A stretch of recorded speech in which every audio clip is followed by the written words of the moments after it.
September 14th, 1944. Arnhem, Netherlands. Dawn arrives cold and gray over the ruins of Wilhelmina Square. Pieter Van Hoof lies flat on rubble-strewn cobblestones. Watching condensation form on a piece of broken bottle glass, he's positioned carefully between two fractured bricks. The glass fragment is roughly 10 centimeters long, curved, still bearing a faded label from what was once a jenever bottle. Through this improvised lens, Peter observes something that's been killing British paratroopers for 3 days straight. A sniper position nobody can locate. The morning air tastes of smoke and cordite. Temperature hovers just above freezing, cold enough that every breath becomes visible mist. Across the square, roughly 200 meters distant, the facade of the Municipal Records Building stands partially collapsed. 3 stories of 19th century masonry reduced to a skeletal framework of exposed beams and dangling bricks. Somewhere in that wreckage, a German sniper has established a position so perfectly concealed that Allied forces have fired over 600 rounds at the building without result. 17 British soldiers from the 1st Airborne Division are dead, another 11 wounded, all shot from that direction, all killed by a marksman nobody can see. Peter adjusts the bottle glass slightly, changing the angle by perhaps 2 degrees. The curved surface catches the weak dawn light, refracts it, creates a subtle brightening on the building's facade. He's looking for something specific, a reflection, a glint, some optical signature that will reveal what conventional observation cannot detect. He's been lying here since 400 hours, muscles cramped, clothes soaked with dew, waiting for this precise moment when the sun angle is low enough and the atmospheric conditions are right. Pieter Van Hoof is 38 years old, a master glassblower who spent 15 years creating decorative windows for churches and municipal buildings before the war. He knows light, knows how it bends through curved surfaces, how it reflects off different materials, how atmospheric conditions affect optical properties. He's not a soldier. He's an artisan who understands refraction coefficients and surface angles and exactly how dawn light behaves when filtered through specific types of glass. This morning, that knowledge is about to save lives. The sniper fires again. The shot cracks across the square, impossibly loud in the early morning stillness. 200 meters to Peter's right, a British paratrooper who'd been moving between cover positions drops instantly. The soldier falls behind a burned-out vehicle, and Pieter can't tell if he's hit or diving for cover. Nobody moves to help. Movement draws fire. The sniper has been killing anyone who breaks cover for 72 hours straight. Pieter keeps watching his glass fragment, keeps waiting. The light is almost right. Just a few more minutes. The Germans don't know it yet, but their invisible marksman is about to become very visible. Exposed not by counter-sniper teams or aerial reconnaissance, but by a Dutch glassblower with a broken bottle and an understanding of 17th century optical principles that Isaac Newton would have recognized. Sometimes the most sophisticated military problems require the oldest solutions. Sometimes you don't need modern technology. You just need someone who understands how light works. Operation Market Garden, launched September 17th, 1944, represents British Field Marshal Bernard Montgomery's audacious attempt to end the war by Christmas. The plan calls for Allied airborne forces to capture a series of bridges across the Netherlands, creating a corridor through which ground forces can advance into Germany's industrial heartland. 35,000 paratroopers dropped behind enemy lines. The largest airborne operation in history. The British 1st Airborne Division drew perhaps the most difficult assignment, capturing and holding the bridge at Arnhem over the lower Rhine River. The plan assumed German resistance would be light, retreating Wehrmacht units, disorganized and demoralized after their defeat in France. Intelligence suggested minimal enemy presence in the Arnhem area. Intelligence was catastrophically wrong. The British paratroopers dropped directly into an area where the 2nd SS Panzer Corps was refitting after withdrawing from France. 9,000 lightly armed airborne troops, found themselves facing battle-hardened SS Panzer Grenadiers, supported by tanks and self-propelled guns. The British were supposed to hold Arnhem Bridge for 2 days until ground forces arrived. Instead, they fought for 9 days in desperate urban combat, surrounded, outgunned, running out of ammunition and medical supplies. By September 14th, the situation has become critical. British forces control a shrinking perimeter around Oosterbeek, a suburb west of Arnhem. German forces are systematically reducing the pocket, using armor and artillery to destroy defensive positions. Allied casualties exceed 40%. Resupply drops fall mostly into German hands because the drop zones are overrun. The soldiers are exhausted, hungry, low on ammunition, facing an enemy that grows stronger hourly. In this desperate tactical situation, individual enemy snipers become outsized threats. A skilled German marksman in a concealed position can pin down entire platoons, prevent movement, interdict supply routes, inflict casualties that the surrounded British forces cannot afford. The sniper in the Municipal Records Building has been particularly effective. His position overlooks a critical intersection that British forces must cross to reach their aid station. Wounded men cannot be evacuated. Ammunition cannot be redistributed. The sniper's field of fire creates a dead zone that fractures the British defensive perimeter. Multiple attempts to neutralize the position have failed. British snipers have glassed the building for hours without detecting the enemy marksman. Mortar teams have dropped over 60 rounds on the structure. The German simply waits out the barrage, then resumes firing. A rifle platoon attempted to storm the building on September 13th. They took casualties in the approach and withdrew. The building is partially collapsed, full of rubble, offering countless hiding positions. Finding one man in that wreckage is nearly impossible. That's when someone suggested asking Pieter Van Hoof. The Dutch resistance fighters embedded with British forces know Pieter. He's been living in Oosterbeek since 1939, operating a small glass-blowing workshop, creating stained glass windows for local churches. He's helped the resistance throughout the occupation, hiding refugees in his workshop, creating false identity papers. Nothing dramatic, just quiet assistance. When the British paratroopers arrived, Pieter immediately offered his services. He speaks English, learned during apprenticeship in London years ago. He knows every building in Oosterbeek, having installed windows throughout the town. The British initially assigned him to guide patrols, help identify routes through rubble-choked streets.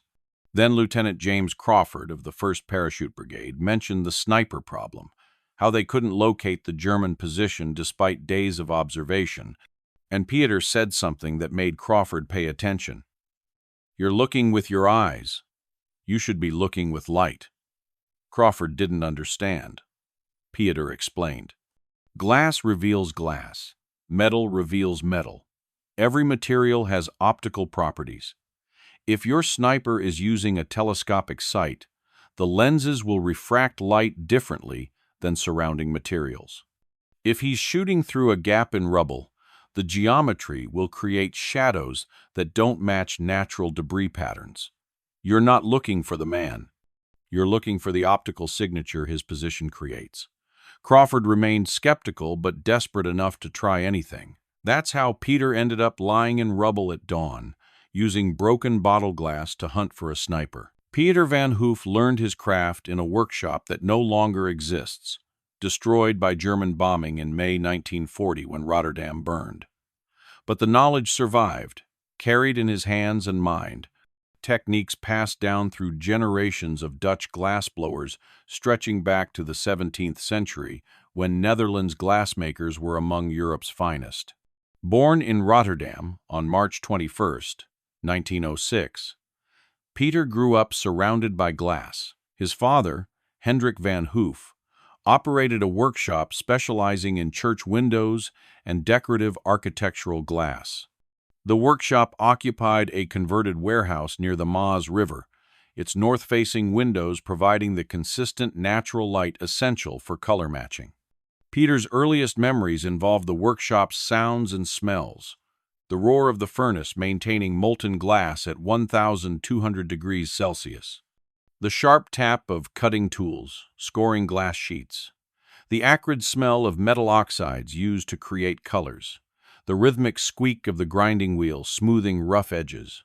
He began apprenticing formally at age 12, learning the mathematical precision required for the craft.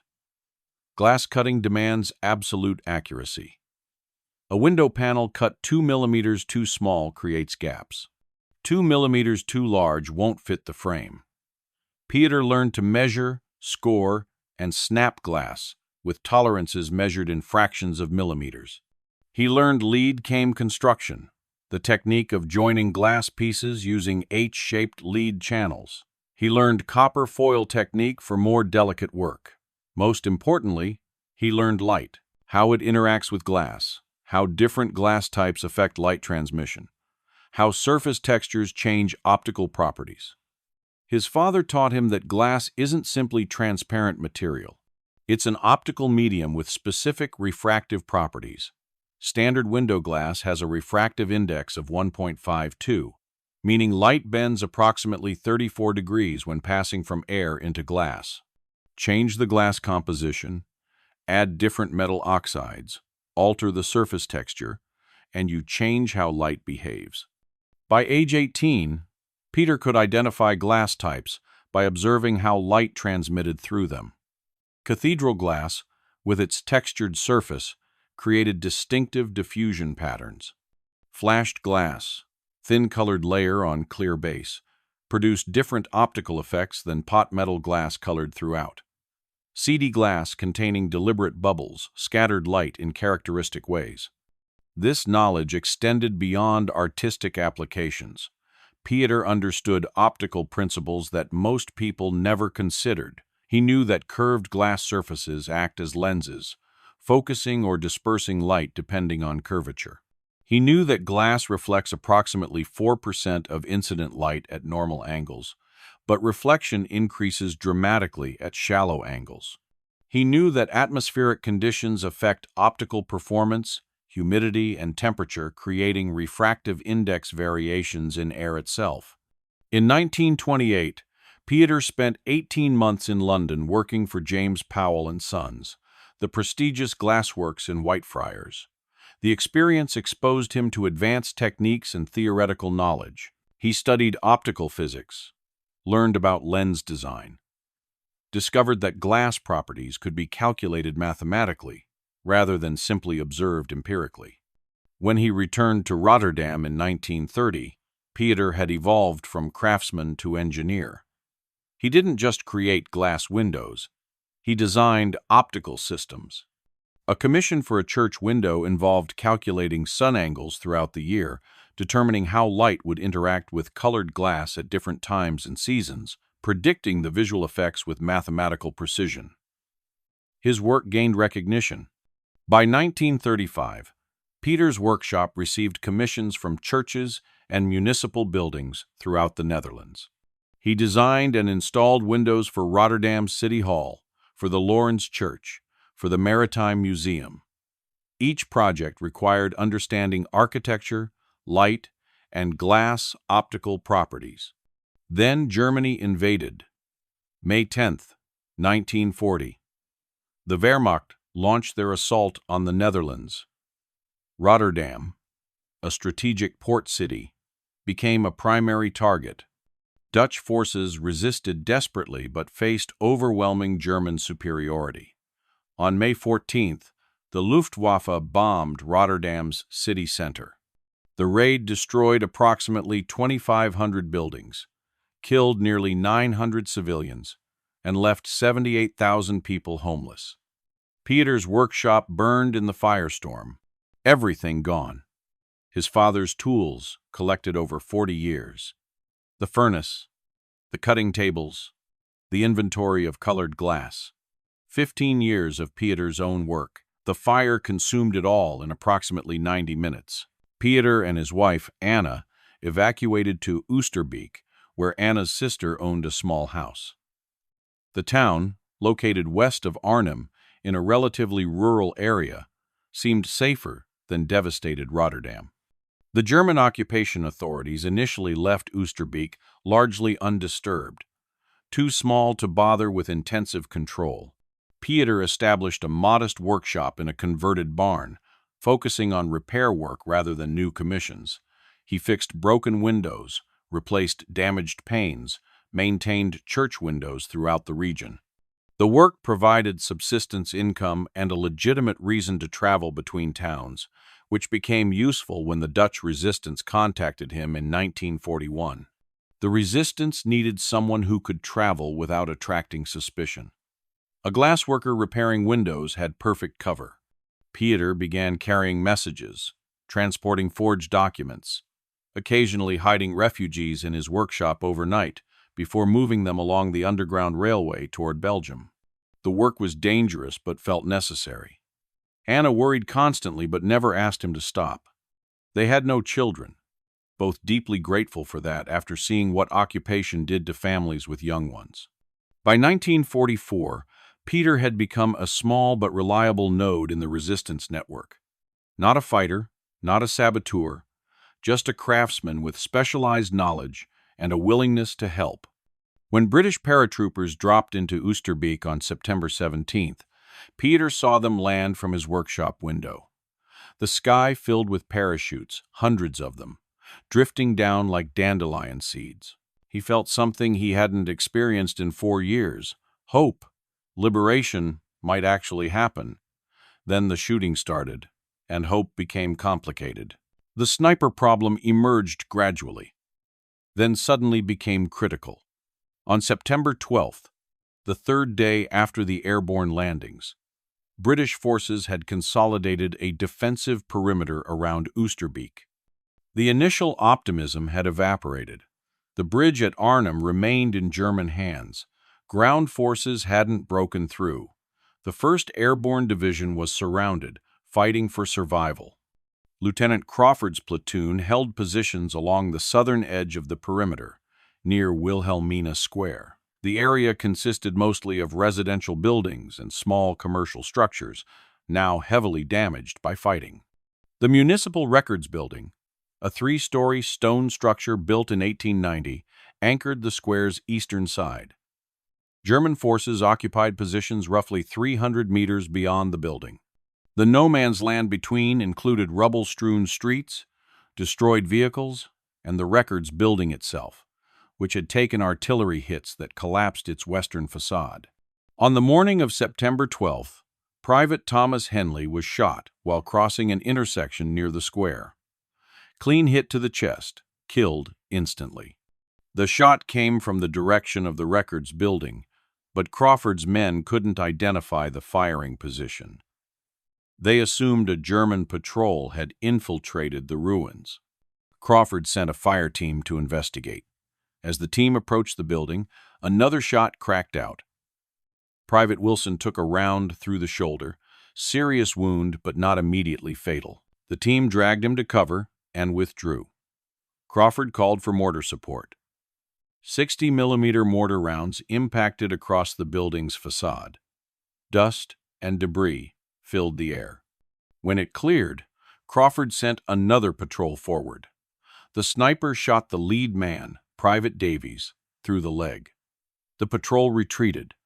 This pattern repeated throughout September 12th and 13th. Anyone who moved through certain areas near the square drew fire. Single shots, always accurate. Always from the general direction of the Records Building. But nobody could pinpoint the exact location. Crawford positioned his best marksman, Corporal Peters, with instructions to glass the building and locate the sniper. Peters, a gamekeeper from Scotland before the war, had excellent fieldcraft and a keen eye. He spent 6 hours observing the ruins through his rifle scope. He saw nothing. No movement, no muzzle flash, no reflection from optical sights. The German sniper was invisible. British doctrine for counter-sniper operations emphasized patience and observation. You watch the suspected area until the enemy revealed himself through movement or muzzle flash. Then You killed him. But this sniper never revealed himself. He fired from concealment so perfect that even the muzzle flash remained invisible, probably shooting through a small gap in rubble that concealed the flash signature. Crawford tried indirect fire. Mortars, Bren gun, fire hosing the entire building, even a PIAT anti-tank weapon that blew a hole through the second story. Nothing worked. The sniper waited out each bombardment, then resumed firing. By September 13th, 17 British soldiers were dead or wounded. The sniper's field of fire created a zone nobody could cross safely. Wounded men lay in the open because nobody could reach them without becoming the next casualty. Crawford's perimeter was effectively fractured. Ammunition resupply couldn't reach positions on the far side of the dead zone. The situation degraded hourly. That evening, Crawford met with his platoon sergeant and the Dutch resistance liaison. They needed solutions. Standard counter-sniper tactics weren't working. Someone suggested destroying the entire building. Crawford lacked the explosives or heavy weapons. A tank or self-propelled gun could demolish the structure. But British armor was concentrated elsewhere, desperately needed against German panzer attacks. Someone else suggested bypassing the area entirely, abandoning that section of the perimeter. Crawford refused. Give up ground and the defensive pocket shrinks. Shrink the pocket enough and German artillery would annihilate them. The Dutch liaison, a man named Willem, who'd been fighting Germans since 1940, mentioned Pieter Van Hoof. He's a glassworker, knows about light and optics, might see things differently. Crawford was skeptical but desperate. He asked Willem to bring Peter to the command post. They met at 2100 hours in the cellar of a damaged house Crawford used as headquarters. Peter arrived wearing civilian clothes dusted with plaster, looking exhausted. Crawford explained the situation. We have a sniper we cannot locate. He's somewhere in that building, firing through concealment we cannot penetrate. We've tried everything standard doctrine suggests. Nothing works. Peter asked questions. How far is the building? Approximately 200 meters. What time of day do most casualties occur? Early morning and late afternoon. What's the building's construction? Stone and brick, wooden interior floors mostly collapsed. Has anyone observed muzzle flash? No, never. Peter thought for a moment, then asked a question that surprised Crawford. What's the weather been like? Humidity? Temperature variation? Morning fog? Crawford frowned. Why does weather matter? Because atmospheric conditions affect light transmission. If your sniper is using a telescopic sight, those lenses create optical signatures. But whether you can detect those signatures depends on light angles and atmospheric conditions. Crawford began to understand. You're suggesting we look for lens reflections? Not exactly reflections. Lenses refract light, bend it. Under specific conditions, that refraction creates visible effects. A glint, a brightening, subtle color fringe. Most people don't notice because they don't know what to look for. I do. Pieter explained that optical instruments, telescopic sights, binoculars, even eyeglasses, create detectable signatures under certain lighting conditions. The effect is minimal with modern coated lenses, but German sniper scopes, especially older models, often lack anti-reflection coatings. Their lenses can produce visible glints when light hits at specific angles. The challenge is knowing when and where to look. Dawn is optimal, Pieter said. Low-angle light, high humidity creating atmospheric refraction. If I can position myself with the right viewing angle and use glass to manipulate light, I might detect the optical signature of his scope. Crawford remained uncertain. You're proposing to lie in the open 200 meters from a sniper and look for him with a piece of glass? I'm proposing to use optical principles to find what direct observation cannot detect. Your men are looking for a person. I'll look for light behaving incorrectly. Crawford considered this. It sounded insane. It also sounded like the only new idea anyone had suggested.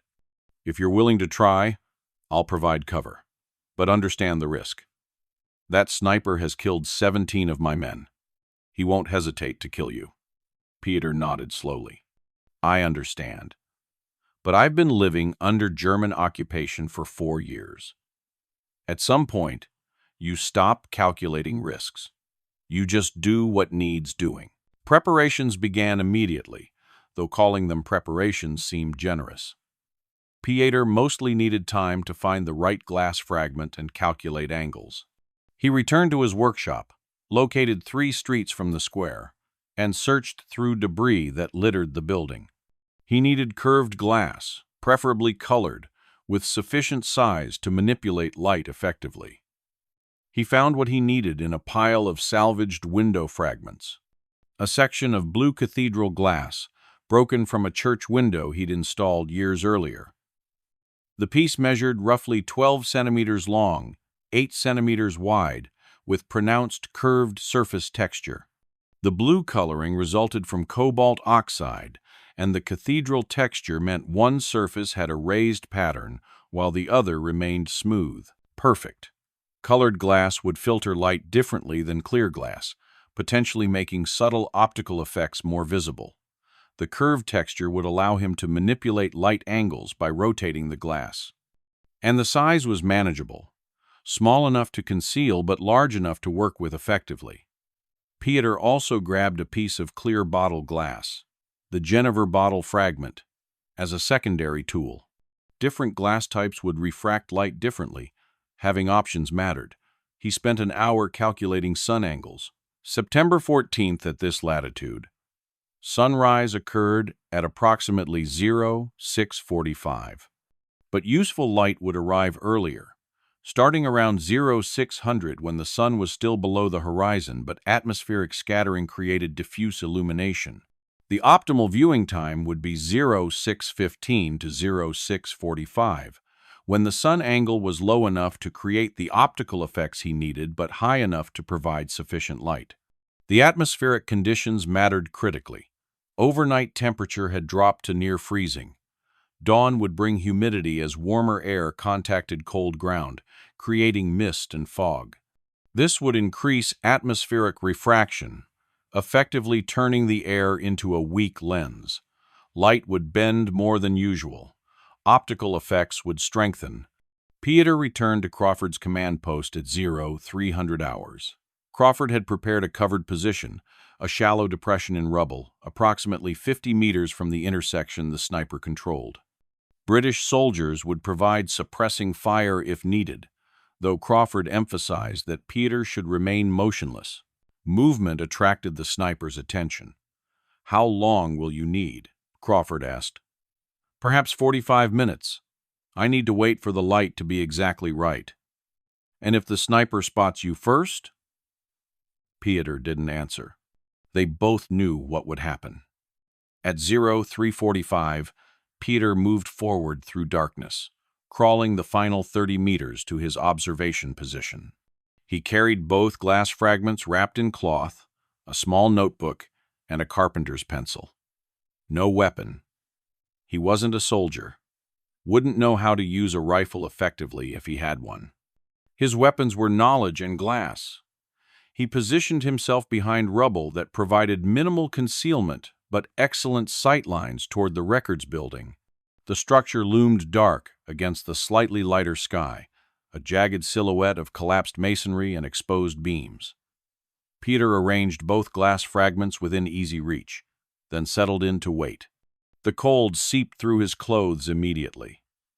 He'd worn his heaviest coat, but lying motionless on frozen stone conducted heat away from his body relentlessly.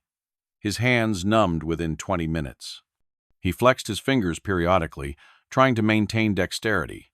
He'd need precise control to position the glass fragments correctly. Dawn approached slowly. The sky lightened incrementally, black fading to deep blue, then gray. Mist rose from the ground exactly as Pieter had predicted, creating a layer of fog that hung about 2 meters above street level. Perfect conditions. The moisture in the air would enhance refraction. At 0600 hours, Pieter picked up the blue cathedral glass fragment. He held it at arm's length, positioning it between his eye and the records building.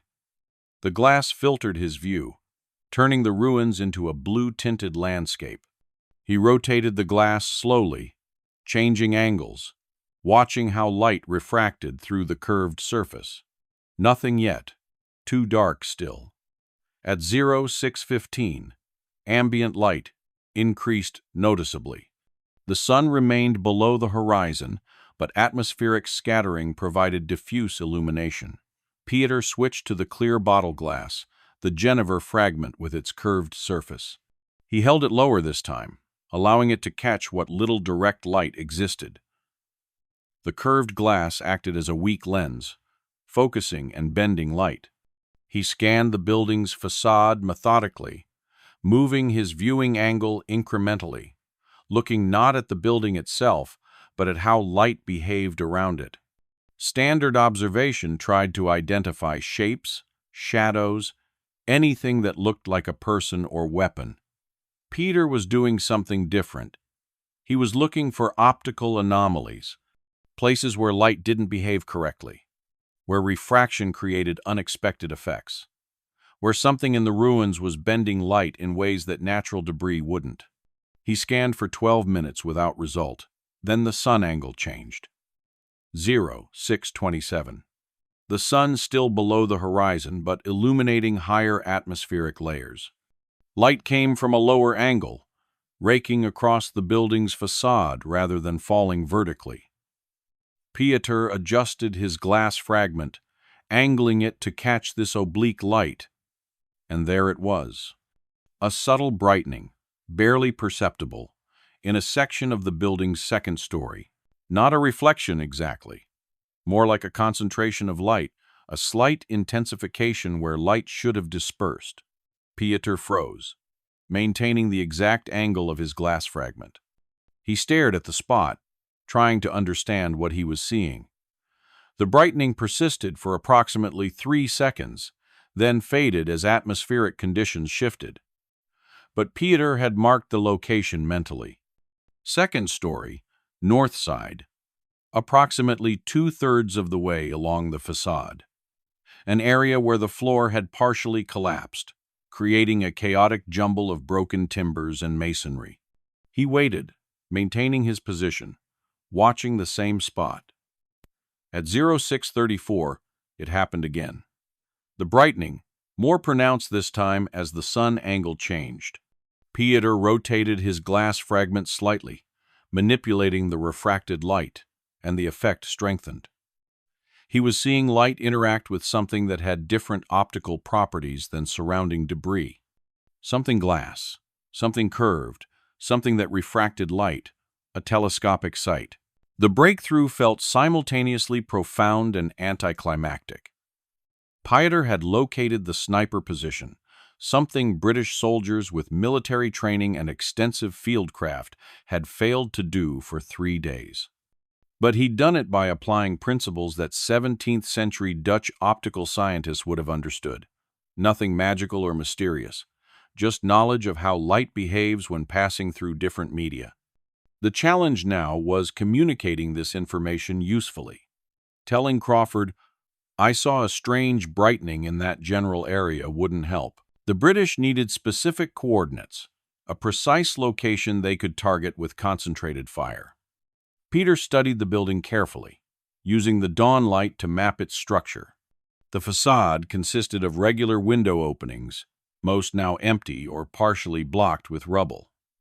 The second story had 5 windows on the north side. The optical signature appeared near the third window from the left, but not in the window itself, somewhere in the debris around or behind it. He pulled out his notebook and sketched the facade, marking the specific location. Then he began the dangerous process of confirming his observation. He needed to be absolutely certain before directing fire. A mistake would waste ammunition the British couldn't afford and might prompt the sniper to relocate. Pieter picked up the blue cathedral glass fragment again. The colored glass would filter light differently, potentially revealing details clear glass couldn't show. He positioned the glass carefully, creating the same viewing angle that had revealed the initial brightening. At 0641, the sun finally broke the horizon. Light poured across the landscape, low and golden, raking across the building with much greater intensity than the pre-dawn illumination. Pieter squinted through the blue glass, waiting for his eyes to adjust to the filtered view. The optical signature became dramatically more visible. Through the blue filter, Pieter could clearly see a concentrated point of light, almost like a small star, exactly where he'd observed the earlier brightening. The effect lasted perhaps 5 seconds before the sun angle changed and atmospheric conditions shifted, but 5 seconds was enough. The concentrated light was unmistakable. Something in that debris pile had lenses, curved glass surfaces that were focusing and refracting sunlight. The German sniper was there, probably lying prone behind a carefully constructed hide made from rubble, with just enough of a gap to allow his rifle scope to observe the square. The telescope's objective lens, the front lens that gathered light, was positioned where it could catch dawn illumination at specific angles. Most of the day, the position remained completely invisible. But during a narrow window at dawn, when sun angle and atmospheric conditions aligned correctly, the scope's optics created a detectable signature. Pieter had found him. The sniper fired at that moment, the shot cracking across the square. Pieter flinched involuntarily but maintained his position. Somewhere behind him, someone shouted. Another casualty, though Pieter couldn't tell how serious. The muzzle flash had been invisible from Pieter's angle, just as it had been invisible to all previous observers. The German's hide concealed the flash completely, but Pieter now knew exactly where the rifle was located. He marked the precise spot in his notebook, using the window frames as reference points, then began the slow process of crawling backward toward Crawford's position. Movement attracted attention. Pieter moved centimeters at a time, pausing frequently, staying low. The entire withdrawal took 18 minutes. By 0700 hours, he'd reached cover and made his way to Crawford's command post. Crawford looked haggard, face drawn with exhaustion and stress. He'd been awake for 4 days straight, fighting a desperate defensive action against overwhelming enemy forces. When Pieter entered the cellar, Crawford's expression mixed hope and skepticism. "Well?" Pieter spread his notebook on a makeshift table. His sketch showed the records building's facade with detailed markings. "Here," he pointed to a specific location, 2nd floor, 3rd window from the left on the north side. The sniper's positioned in debris behind and slightly right of the window. His rifle scope is oriented to cover the square. I detected lens refraction from the scope's objective lens. Crawford studied the sketch. "You're certain?" "I observed the optical signature 3 separate times using 2 different glass types. The refraction pattern is consistent with a telescopic sight." "He's there." Crawford nodded slowly. "How confident are you in the precision of this location?" "Within approximately 1 meter, horizontally, half a meter, vertically." Crawford turned to his sergeant. "Get Corporal Peters and the mortar team. I want precision fire on that exact location. Not area bombardment. Precision shots, smallest possible radius, maximum concentration of fire." The sergeant departed. Crawford turned back to Pieter. "If you're right, we end this problem in the next 10 minutes. If you're wrong, we've wasted ammunition we desperately need." Pieter understood the stakes. "I'm right." That signature was unmistakable. Crawford studied him for a long moment, then made his decision. "Then, let's kill this bastard." The fire mission came together quickly. Corporal Peters positioned himself with a clear view of the target location, using Pieter's sketch to identify the exact spot. The mortar team prepared their 60mm mortar, setting it up in a protected courtyard approximately 80 meters from the target building. The weapon's high angle of fire allowed them to drop rounds almost vertically into the target area. Crawford's plan was methodical. Peters would fire 3 rifle shots at the precise location Peter had identified, not expecting to hit the sniper, but to mark the target for the mortar team.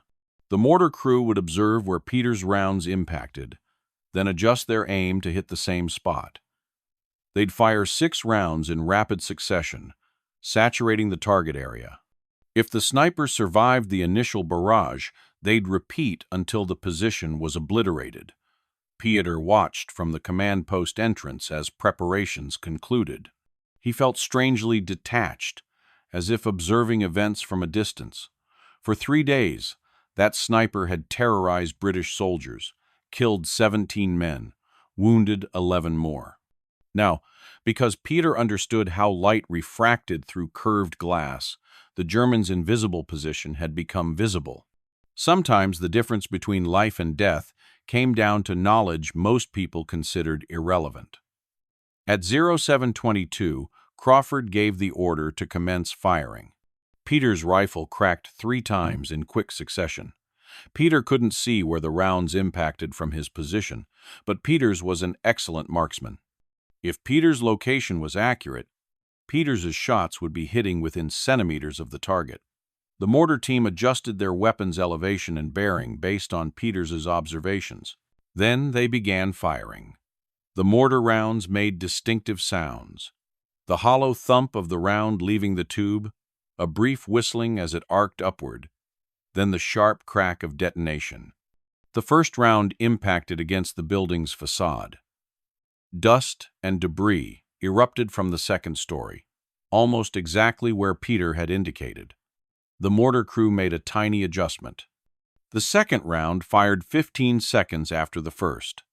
This one hit perfectly, disappearing into the window opening and detonating inside the structure. The blast blew out remaining glass, sending fragments of wood and masonry cascading to the street. 4 more rounds followed in rapid succession. Each one impacted within a 2-meter radius of the target location. The concentrated barrage was devastating. The entire section of the building where the sniper had been hiding collapsed inward. Timber beams shattered. Masonry crumbled. The carefully constructed hide that had concealed the German marksman for 3 days disintegrated under high explosive impacts. Then, silence. Smoke and dust drifted across the square. Crawford waited 2 minutes, watching the ruins, looking for any sign of movement. Nothing. Peters, Crawford called. Put another 3 rounds into that location. Make absolutely certain. Peters fired again. 3 careful shots into the smoking rubble. No return fire. The sniper was dead or had abandoned the position. Crawford sent a patrol forward, 4 men moving cautiously toward the building. They cleared the ground floor, then worked their way up the damaged staircase to what remained of the second floor. The patrol leader, a sergeant named Moore, called back after 5 minutes.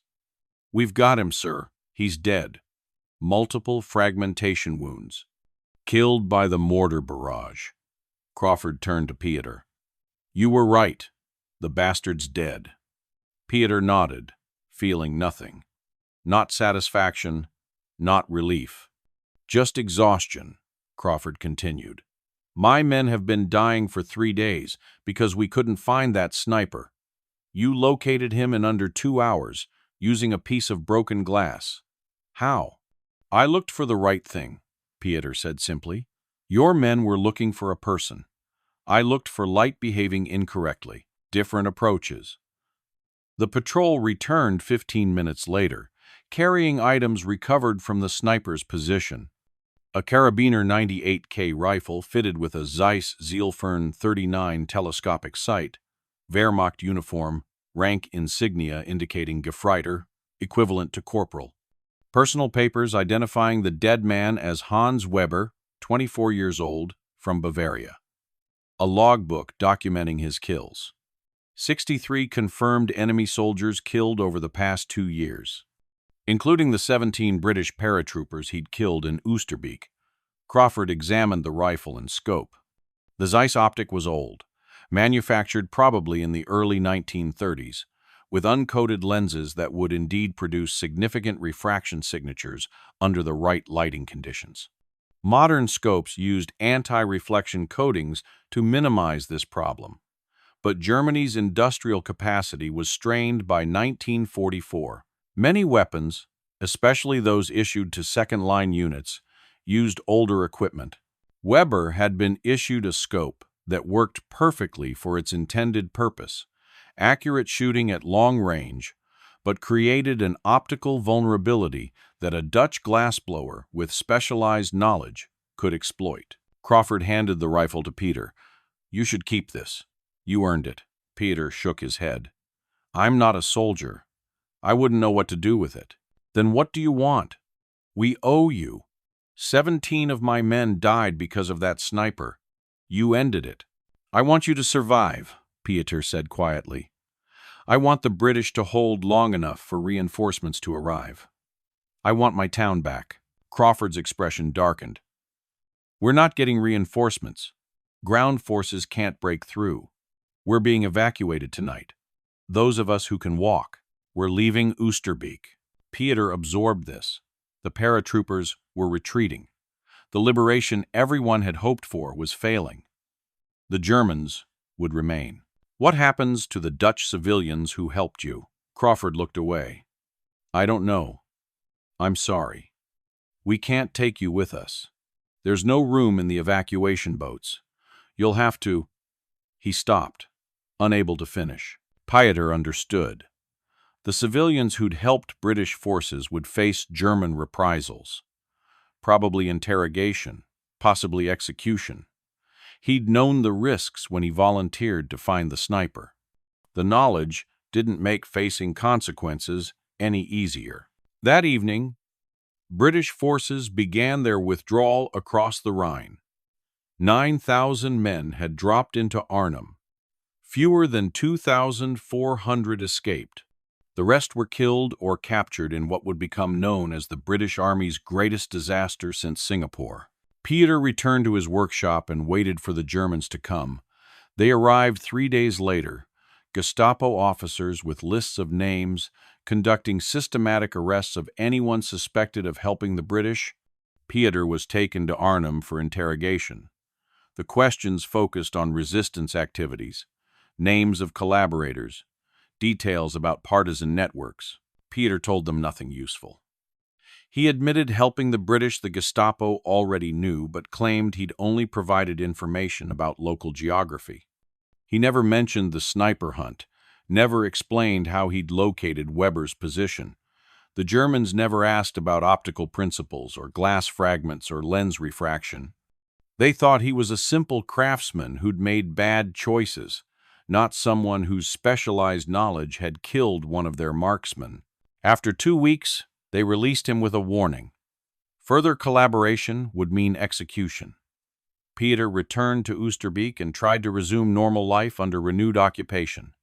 His workshop had been damaged during the fighting. His tools were scattered or stolen. Anna was traumatized by his arrest and the violence that had engulfed their town. The war ground on. Oosterbeek remained occupied until April 1945, when Canadian forces finally liberated the region. By then, winter starvation had killed thousands of Dutch civilians. The liberation Pieter had glimpsed in September took 8 more months to arrive. After the war, Pieter rebuilt his workshop and returned to creating glass windows. He never discussed his role in locating the German sniper.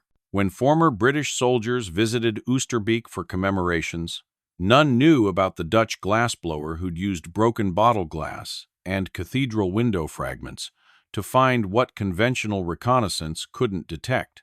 The technique died with him. Pieter never documented his optical search method, never explained to anyone exactly how he'd manipulated light angles to detect lens refraction signatures. It was specialized knowledge, applicable to a very specific problem that no longer existed once telescopic sights began using anti-reflection coatings universally. In military archives, the death of Gefreiter Hans Weber is noted simply as killed by mortar fire, the 14th of September 1944, Oosterbeek. No mention of how his position was discovered. No record of the glassblower who'd used 17th century optical principles to locate a 20th century sniper. Pieter Van Hoof died in 1976 at age 70, still working glass, still creating windows for churches throughout the Netherlands. His obituary mentioned 50 years of craftsmanship, listed notable commissions, said nothing about September 1944, when his understanding of refraction coefficients and lens properties saved British lives. The piece of blue cathedral glass he'd used, the fragment that had filtered light to reveal Weber's scope, was lost decades ago, probably discarded as scrap when Pieter rebuilt his workshop after the war. It was just broken glass, after all. Its significance existed only in those 40 minutes at dawn when it became an optical weapon, refracting light in ways that revealed what direct observation couldn't detect. Sometimes the most effective solutions to complex problems require not advanced technology but deep understanding of fundamental principles. Light bends when passing through curved surfaces at predictable angles. This is physics. This is mathematics. This is knowledge that Isaac Newton formalized 3 centuries before World War II, but which most people never need to understand or apply. Pieter understood. And for one morning in Oosterbeek, that understanding transformed broken glass into reconnaissance equipment capable of detecting concealed enemy positions through their optical signatures.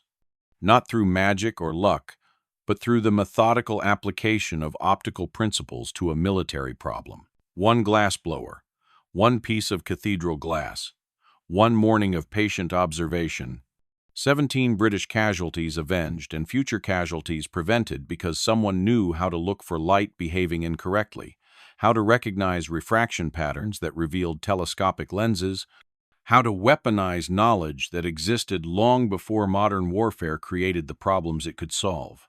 The hammer falls, the anvil rings, steel shapes memory, glass bends light, and sometimes, in the chaos of war, the most valuable weapon is simply knowing how the physical world works and being willing to apply that knowledge when everyone else has run out of conventional solutions.